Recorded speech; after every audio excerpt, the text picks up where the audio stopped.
नमस्कार, मैं हूं एस के मिर्जा और आप देख रहे हैं हमारा खास कार्यक्रम चर्चित चेहरा। चर्चित चेहरा में आज हमारे साथ मौजूद हैं देश के जाने माने उद्योगपति, अरिस्टो कंपनी के एमडी उमेश प्रसाद उर्फ भोला बाबू। बड़ी मुश्किल से इनका वक्त मिला है, इनका समय मिला है। ढेर सारी बातें करेंगे, कई रोचक, राजनीतिक और विकास से जुड़ी हुई।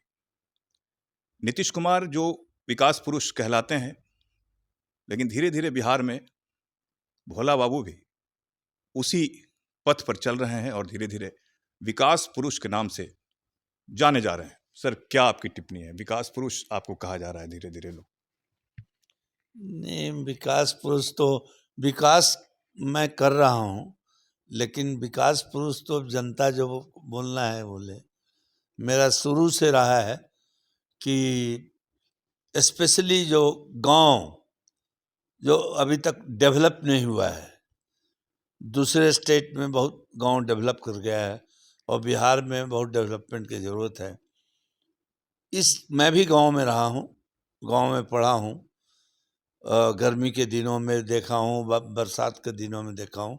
बहुत कष्ट होता था और स्कूल जाने में, कॉलेज जाने में। और उसी देखते हुए जब उस सक्षम हूँ मैं जो करने का, उतना कोशिश कर रहा हूँ कि गांव एरिया सब डेवलप करूँ। उसमें सारी चीज़ें, शिक्षा में, स्वास्थ्य में, या और दूसरा इंफ्रास्ट्रक्चर है, नली है, गली है, जहाँ सोलर लाइट है, स्कूल में जहाँ इंफ्रास्ट्रक्चर का सवाल है वहाँ पर भी टॉयलेट वगैरह नहीं है, बच्चे लोग का बैग वगैरह ये सब पढ़ने का सामग्री नहीं है, किताब कॉपी, वो सब मैं कोशिश कर रहा हूँ कि दूँ। सरकार जो विकास की लकीर खींच रही है, सेम सेम लकीर आपका भी चल रहा है। सेम नहीं, चूंकि आप किसी पद पे नहीं हैं, आप सांसद नहीं हैं, विधायक नहीं हैं, फिर भी आप उस ओर बढ़ रहे हैं। ये कह सकते हैं कि सरकार के साथ मिल करके हम भी कोशिश कर रहे हैं विकास करने का। सरकार भी अपना काम है, सरकार भी कर रही है, उससे साथ जहाँ ज़रूरत है मैं भी कर रहा हूँ। क्योंकि लोग जहाँ जहाँ आप जाते हैं तो लोग चर्चा करते हैं कि जिसके गांव में विकास नहीं हुआ है, वो लोग भी आपके कार्यक्रम में आते हैं, तो वो भी बोलते हैं कि हमको भी मुलाकात करना है। वो मुलाकात नहीं हो पाती है या नहीं कर पाते हैं। वो भी चाहते हैं कि हमारे भी गांव का विकास हो, हमारा भी रोड बन जाए या सामुदायिक भवन बन जाए। उनके लिए क्या कहना चाहेंगे आप? देखिए, सब एक साथ बिहार में जितना गांव है, एक साथ तो पॉसिबल नहीं है कि मैं कर पाऊंगा, लेकिन मैं उसके बहुत अग्रसर हूँ। अभी तक मैंने 200-250 गांव को डेवलप कर चुका हूँ। अगले 5 सालों में मैं समझता हूँ कि 1000 गांव से ऊपर या 1200 गांव को डेवलप कर पाऊंगा। कुछ पॉलिटिकल सवाल लेंगे सर आपसे। कौन आपकी पसंद हैं? तेजस्वी यादव, नीतीश कुमार, चिराग पासवान या प्रशांत किशोर? और नहीं, क्यों? नहीं, देखिए, मैं तो राजनीति में रहा नहीं हूँ। मेरा शुरू से मेरे भाई साहब थे राजनीति में, और वो जदयू से भी बहुत अच्छा रिलेशन उनका, सारे पॉलिटिकल पार्टी से उनका बहुत अच्छा रिलेशन रहा है। इस नाते सबसे पॉलिटिशियन से परिचय मेरा है और सब पार्टी के सब लोगों से मिलता हूँ। और जहाँ तक विकास का सवाल है, अभी एनडीए की सरकार में देख रहे हैं कि बहुत अच्छा विकास हो रहा है, सब लोग खुश है। जहाँ तक लॉ एंड ऑर्डर से लेकर के इंफ्रास्ट्रक्चर, एजुकेशन, स्वास्थ्य में अच्छा विकास हो रहा है। तेजस्वी यादव के बारे में क्या सोचते हैं सर आप? तेजस्वी जी यंग हैं, अभी कोशिश कर रहे हैं आने के लिए। मैं उनके लिए विश करता हूँ, प्रार्थना करता हूँ कि आगे बढ़ें कैरियर में। लोग ये भी जानना चाहते हैं कि आखिर सर का व्यक्तित्व क्या है? क्या आप एक कभी कलाकार भी रहे हैं, या आप गाने सुनते हैं या फिल्में देखते हैं? किस तरह की एक्टिविटी आपको बचपन से अब तक रही है? नहीं, फिल्म पहले देखा करते थे, अभी उतना समय ही नहीं मिलता है फिल्म देखने का।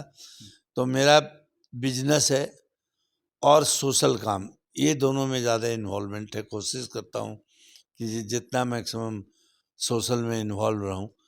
जो लोगों से लिया हूँ बिजनेस के रूप में, मैं कोशिश कर रहा हूँ लोगों को दूँ, बिहार वाले को।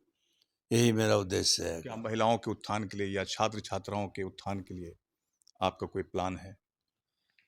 आप मेरे कॉलेज है, एक बीबीएम कॉलेज है जहानाबाद में, वहाँ पर 70% लड़कियाँ पढ़ती हैं।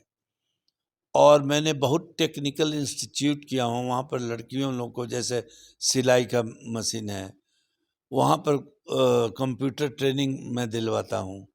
तो हर तरीके से लड़की के विकास के लिए हम कोशिश कर रहे हैं, और लड़की लोग के विकास के बहुत ज़रूरी भी है बिहार में। तो उस प्रति मेरा स्पेशल ये है कि लड़की जितना पढ़े, एजुकेशन अच्छा मिले, उसके अलावा उसको नौकरी मिले, तभी उसका पूछ समाज में सब व्यक्ति के आगे होगा, यही मेरा ये। जहानाबाद, बरबीघा, बक्सर सहित कई जिलों में जो है आपका विकास देखने को मिल रहा है जगह जगह पर। अब ये कदम और कहाँ बढ़ने जा रहा है? नहीं, मैं बहुत डिस्ट्रिक्ट में काम किया हूँ। नालंदा में भी बहुत किया हूँ, गया, अरवल, अरवल के कोई लोग बैठे ही हुए हैं। तो बहुत सारे डिस्ट्रिक्ट में, बक्सर में भी अभी मैं जा रहा हूँ अगले महीने में, आरा में भी बहुत सारे, अभी अभी मुंगेर, देखिए मुंगेर से, बांका से सब लोग आए हुए थे कि मेरे के यहाँ चल के डेवलप कर दीजिए। और इतना फ़ोन आता है विकास के संबंधी, तो सब जगह मैं विकास करूँगा। कल मैं जा रहा हूँ मोकामा, जी। मोकामा में भी बहुत लोग फ़ोन किए वहाँ आने के लिए विकास के संबंध में। और एक मंदिर है, परशुराम भगवान का मंदिर है, वहाँ पर भी इनविटेशन आया, कल मैं जा रहा हूँ। विकास ये कब तक आपका जारी रहेगा? ये कंटिन्यूअस प्रोसेस है, ये मैं रुकने वाला नहीं है, मैं बराबर विकास में उसमें कोई ये नहीं कि आज चल रहा है कल बंद हो जाएगा। लोग जब हम गए थे जहानाबाद के इलेक्शन में, और मुख्यमंत्री जी फ़ोन किए थे कि आप जहानाबाद के भाई साहब जदयू में हैं, थे, तो जहानाबाद इलेक्शन में जाइए और काम कीजिए। तो मैं गया था, और वहाँ पर सब जगह गाँव में मैं गया था। तो मेरा सब जगह विकास का ये है, सब जगह जाने का ये है। लेकिन आप चुनाव नहीं लड़े, इस बार भी नहीं लड़े। क्या आने वाले समय में आप चुनाव लड़ेंगे? क्योंकि जब आप सांसद हो जाएंगे या मिनिस्टर हो जाएंगे तो ज़्यादा विकास होगा, लोग ऐसा सोचते हैं। जी, वो ठीक है, वो डिपेंड करता है जनता और पार्टियां पर कि कैसे उसको, मेरे को लेता है इस काम को, और कैसे आगे लेकर के मेरे को रिस्पॉन्सिबिलिटी चाहत रखते देता हैं। है। मेरे भाई साहब थे इसमें, मैं चाहूँगा कि इसमें कंट्रीब्यूट करूँ, जनता के प्रति ज़्यादा रिस्पॉन्सिबल, बेटर तरीके से हूँ। मैं ज़रूर चाहूँगा कि इसको आगे। जी, धन्यवाद सर। तो हमारे साथ थे एरिस्टो कंपनी के एमडी भोला बाबू। बहुत सारी बातें इन्होंने कही। विकास को नई रफ्तार देने के लिए पूरी तरह प्रयासरत हैं। बिहार में नीतीश कुमार ने एक विकास की लकीर खींची है। अब भोला बाबू के द्वारा जो लकीर खींची जा रही है, निश्चित तौर पर यह सब एक यादगार के तौर पर देखा जाएगा। देखते रहिए हमारा खास कार्यक्रम चर्चित चेहरा। नमस्कार।